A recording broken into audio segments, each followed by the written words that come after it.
오늘 말씀은 베드로전서 3장 8절로부터 22절까지 말씀입니다. 우리 함께 읽겠습니다. 마지막으로 말하노니 너희가 다 마음을 같이하여 체휼하며 형제를 사랑하며 불쌍히 여기며 겸손하며 악을 악으로 욕을 욕으로 갚지 말고 도리어 복을 빌라. 이를 위하여 너희가 부르심을 입었으니 이는 복을 유업으로 받게 하려 하심이라. 그러므로 생명을 사랑하고 좋은 날 보기를 원하는 자는 혀를 금하여 악한 말을 그치며 그 입술로 괴유를 말하지 말고 악에서 떠나 선을 행하고 화평을 구하여 이를 조치라. 주의 눈은 의인을 향하시고 그의 귀는 저의 간구를 기울이시되 주의 낯은 악행하는 자들을 향하시느니라 하였느니라. 또 너희가 열심으로 선을 행하면 누가 너희를 해하리요.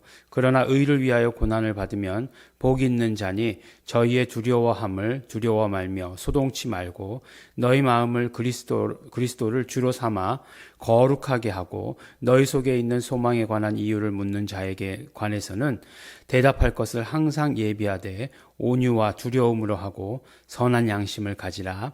이는 그리스도 안에 있는 너희의 선행을 욕하는 자들로 그 비방하는 일에 부끄러움을 당하게 하려 함이라.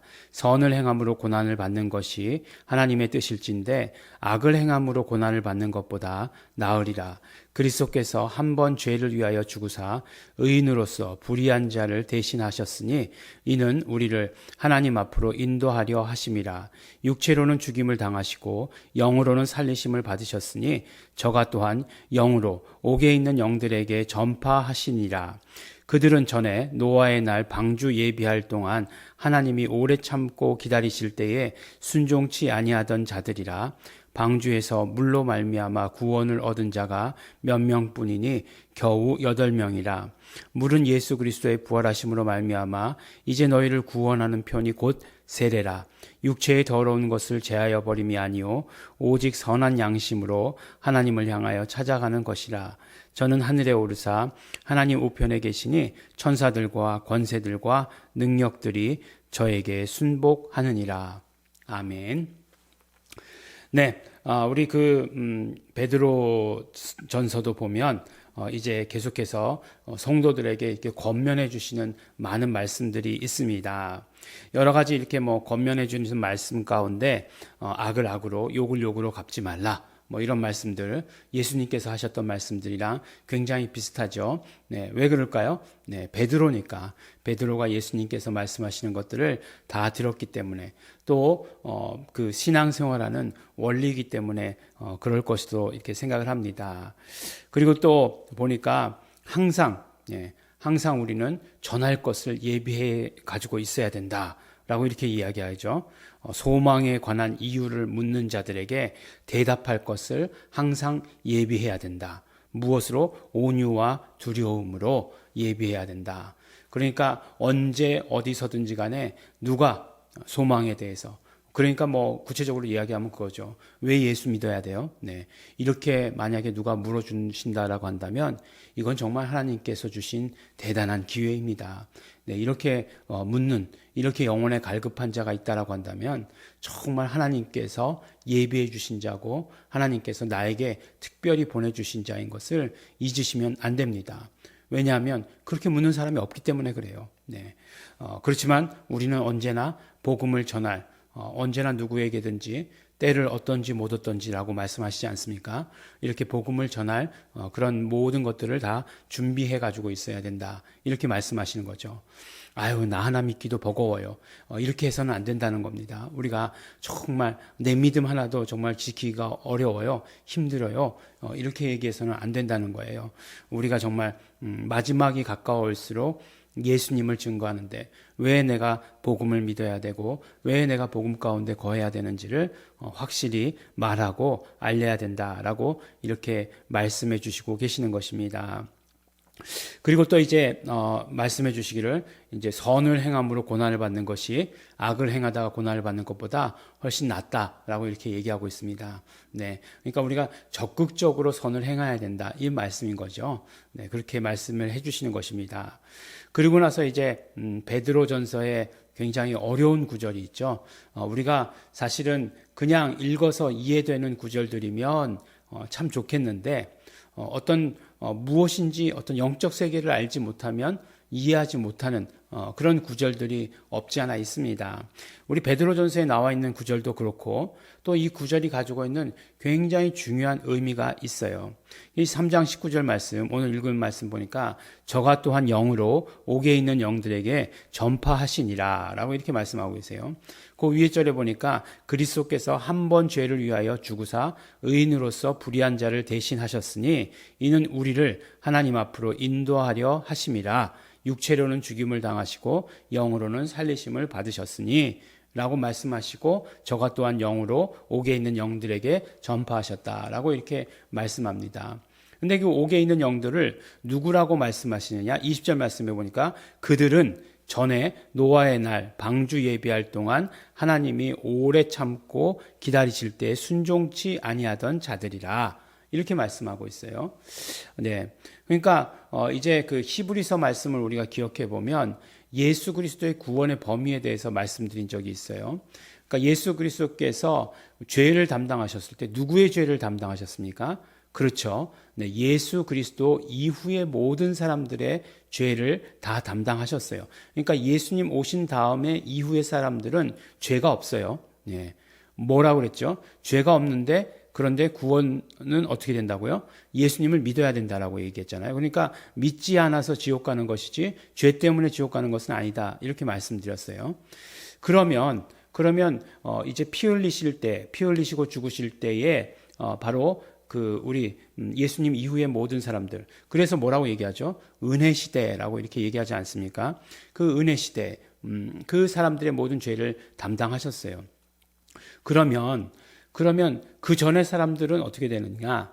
그 전의 사람들은 구원받지 못하느냐라고 이렇게 물어봤을 때 그럼 예수 그리스도의 피의 효력이 거기까지냐? 그렇지 않다라고 하는 것이에요. 예수 그리스도의 피 흘릴 것을 바라보면서 제사를 지냈던 사람들이 있어요. 그것은 무엇이죠? 바로 하나님께서 율법을 주셔서 그렇게 하라고 하신 것이죠. 언제부터 율법을 주셨나요? 그렇죠. 율법의 대표는 모세니까 모세에게 그 율법을 주시고 모세 이후에 모든 사람들은 아니죠. 이스라엘 사람들, 그 택함을 입은 사람들은 정말 그 죄의 용서함을 바라고 양의 피를 흘리고 염소의 피를 흘리고 했던 사람이에요. 그러니까 예수 그리스도께서 피 흘리심으로 말미암아, 그러니까 예수님 이후의 모든 사람들의 죄를 가지시고 피 흘리심으로 말미암아 그것을 바라보던, 용서를 바라보며 양을 잡고 제사를 지냈던 사람들의 죄도 용서받게 되었다라고 이렇게 말씀드렸죠. 히브리서에서. 그런데 오늘 베드로전서 3장 19절의 말씀에 보면 이렇게 말씀하고 있어요. 저가 또한 영으로 옥에 있는 영들에게 전파하셨다라고 이렇게 말씀하시는데 바로 예수님께서 죽으시고 그 부활하시기 전까지 3일이라고 하는 그런 어떤 시간이 있잖아요. 그 시간 동안에 하신 일이 무엇이었느냐? 바로 그때 모세 이전의 시대에, 그러니까 모세 이전의 시대에도 그냥 바라보고 제사를 지냈죠. 제사를 지내던 사람들, 어떤 그런 율법에 의해서 제사가 아니라 그냥 그 용서하심을 바라보고 그 제사를 지냈던 모든 사람들, 그러니까 증거를 바라보고,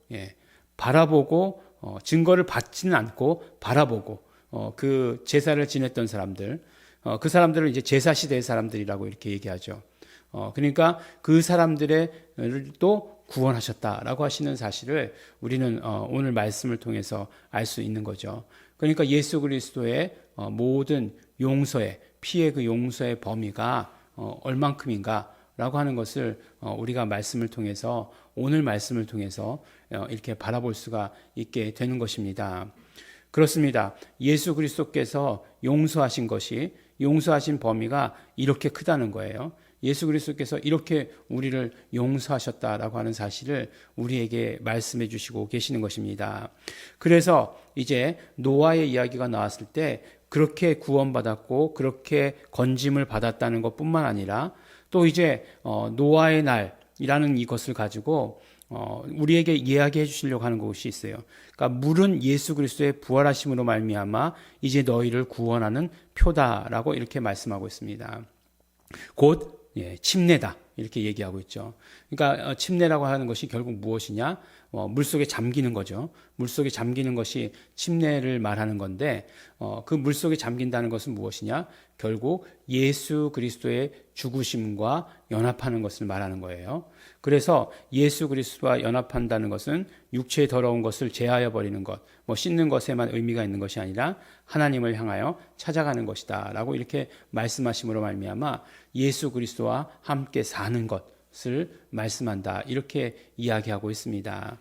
우리가 언제나 그렇기 때문에 예수 그리스도의 그 침례로 말미암아 예수 그리스도의 부활, 죽으심과 부활에 연합한 자. 그러니까 어떻게 되는 거죠? 완전히 예수 그리스도와 연합한 자가 된다라고 하는 사실을 우리 반드시 기억하시기 바랍니다. 그러므로 오늘도 예수 그리스도와 연합한 삶, 예수 그리스도와 온전히 하나 된 삶, 그 피의 효력, 정말 전 인류에 걸쳐서 미친 예수 그리스도의 용서의 그 효력에 나도 잠기는 자가 되기를 바라고, 그러므로 오늘도 용서받으신 여러분 되시기를 예수 이름으로 축원합니다. 기도하겠습니다. 하나님 아버지 감사합니다.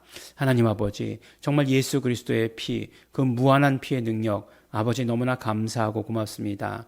우리도 아버지 하나님 그 피의 용서의 아버지 하나님 그 공로를 힘입어서 살게 하여 주신 것 너무나 감사하고 고맙습니다. 하나님 아버지 우리 아버지 하나님 이렇게 용서받아 싸우니 아버지 하나님 우리 언제나 복음을 위해서 사는 자 되게 하여 주시옵시고 또 마지막 날을 예비하며 사는 자 될 수 있도록 아버지 도와주시옵소서. 감사드립니다. 예수님 이름으로 기도드렸습니다. 아멘. 그러므로 이 시간에 우리 기도하실 때 성령님, 우리가 정말 다시 오실 예수님을 바라보며 신앙생활할 수 있도록 되기를 원합니다. 언제나 용서를 바라보며 기대하며 신앙생활하기를 소원합니다. 성령님으로 충만케 하여 주시옵소서. 다 같이 통성으로 기도하시겠습니다.